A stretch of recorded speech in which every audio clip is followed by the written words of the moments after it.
You're not a pro unless you're Jonny Nagle. Look at this man, got ARG cal case in hand. Man, he's ready to become one of the real pros here, upcoming at, YCS Atlanta. So let's get into this deck profile you topped with and how you're gonna evolve it for Atlanta, right? Probably walk away from this build. Like, I like it a lot. It is pretty strong. The reason a lot of players, a lot of friends, top players are asking me, why did I went with Majespecters and not Pepe, because Pepe is so dominant. My own reasoning was just because I didn't get enough practice in with Pepe prior to the event. I built the Artifact Cosmo deck. That was my deck that I created for the ARG Vegas, and then I didn't get much testing in between them with after Bosch. So and with the new structure deck being released of Monarchs, I came with some pretty cool combos for the Majespecters, some different unique things. I just wanted to give it a try. Did a lot of testing and it worked out for me because I made a consistent build. So, but that's why I chose Majespecters over Pepe. I felt like I wasn't up to par with the technical play and what would be here this weekend with the Monarch release. So. All right, let's get into the deck then. All right, for sure. So we got pretty simple stuff here. We got 3 Toad. We got 3 Baduku. 3 Baduku, bang bang. We got 2 You can just turn your deck upside down. Yeah, 2 Kitty. 2 Fox. The reason you play the 2s of is so with the Draco Slayer you could still get the search. I played 1 Yada. This was an adjustment I did make a little bit, and you'll see why I did that. But one of the techie was the 3 the Guider.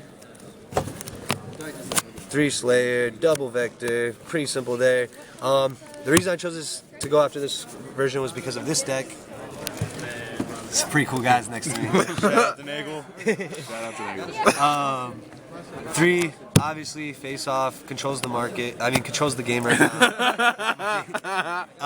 2 of the field spell. I played 2 terraforming and 1 chicken game. I got a box of 2. 3 wavering eyes, obviously. I played 1 of the spell, like I said, with that 1 Yada. For the chop lineup, 3 Solemn Strikes. I mean, Tempest. 2 Solemn Strikes and a Warning. You only run 3 strikes. So that's 9. Now, and then I played 3 Curse Seal, a Forbidden Spell. This was like one of those techie choices, like I said.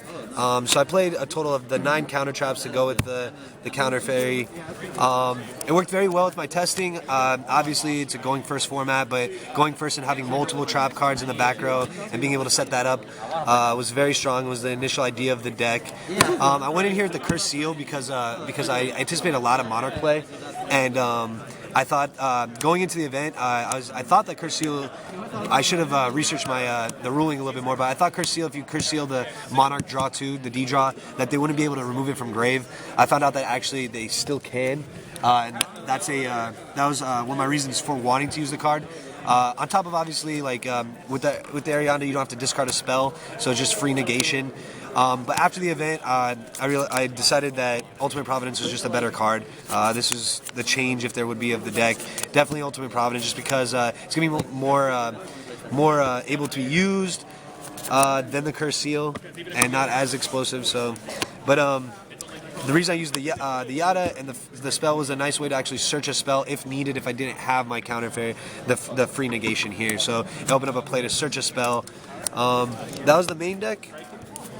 Like I said, it's basically a stronger turn 1, just back with more trap cards in the back row. Extra deck's pretty solid, pretty simple stuff. So we got the Nova, Dragon Infinity, Politamales. I did actually run Del Toros and Pleiades still with the 1 Politamales. I did want to play 2, but the extra deck was a little tight and didn't get to. Didn't want to drop anything. Most of the time you're not going to XYZ. Obviously you keep the Majespecters out there to keep bringing back, but the Castell, the Dweller, Lightning Chidori.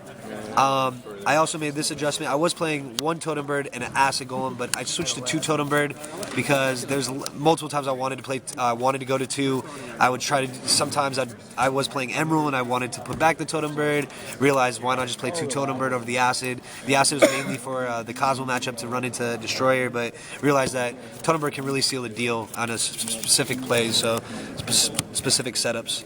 I played the Giant Hand, which is also one of the solid turn 1 turn 1 or turn 2 setups. Not much options, turn 1, turn 2, especially not knowing what you play. You're going to try and do something like this if you are XYZing. But Giant Hand I did drop Giant Hand multiple times. I'm very happy that I got to use it because it paid off a couple of times. Having a Giant Hand and like a Tempest or a Strike, having those trap cards, and also an extra negation that I didn't have to commit 3 monsters to make infinity. So Giant Hand did come in handy. Hot, get it? Handy. He's got jokes. Hand, hot. 2 Ignister, 1 Draco. That's the extra there for the side. We got Regeki, 3 Twin Twisters. Everyone's doing it. Why not me? 2 Cyber Dragons, 2 Chimera Techs. I like that. Hot Tech, another one aside, was 3 Chaos Trap Hole, another MVP versus Monarchs. Counter Trap so I can search it. All the good stuff. Don't have to pay the life if I have my fairy out there. So, really like the Chaos Trap Hole. I think we're going to see it more in the meta. Worked well with my deck, like I said, being able to search it. I sided Tornado. Reason being is going second for Nat Beast. Same with Side Blocker. But searchable, so with my Toads and with my with the Toads and the Fox. And then one of the MVPs of the deck, hands down. I was at 3. I went down to 2. I wish I stuck at 3, and I was mistaken to rest. Really liked it a lot. Good against Pepe. Good against Monarchs. The main reason I like it is because, unlike Drone Lockbird, it can't be Solemn Striked because it's a spell card. Also, it works decent with my deck because I can still Toad. So sometimes I'd be in a predicament where I'd actually be mistaken to rest, and I have a Baduku, or I'd be Pendulum Summoning, and I wouldn't get the Baduku search, but I'd still be able to get a Toad, the Toad play off, and still be able to set the trap to get the plus. So Mistaken Rest was very MVP, very strong card. I liked it a lot. Yeah, that's the side, that's the extra, that's the main, that's my reasoning for using the deck. Like I said, going to ATL next week, probably gonna switch it up, go more meta bout. But I like the deck a lot. It got me a top, which was nice. So, but yeah. Any shout outs? Shout outs to House of Champions. Shout out to ARG for hosting events. Thank you. Shout out to Brendan Beckman for getting second. Good friend of mine. Congratulations. Congratulations to Oscar for getting first. Shout out to Taylor Wallace, because he's sitting next to me. Shout out to Jesse for topping as well. He left, but Jesse topped as well, and we played in Swiss. So shout out to everybody, and be seeing everybody next week in Atlanta. So it can be fun stuff. Go Broncos! Super Bowl champs, baby. All right, thanks, man. Yep.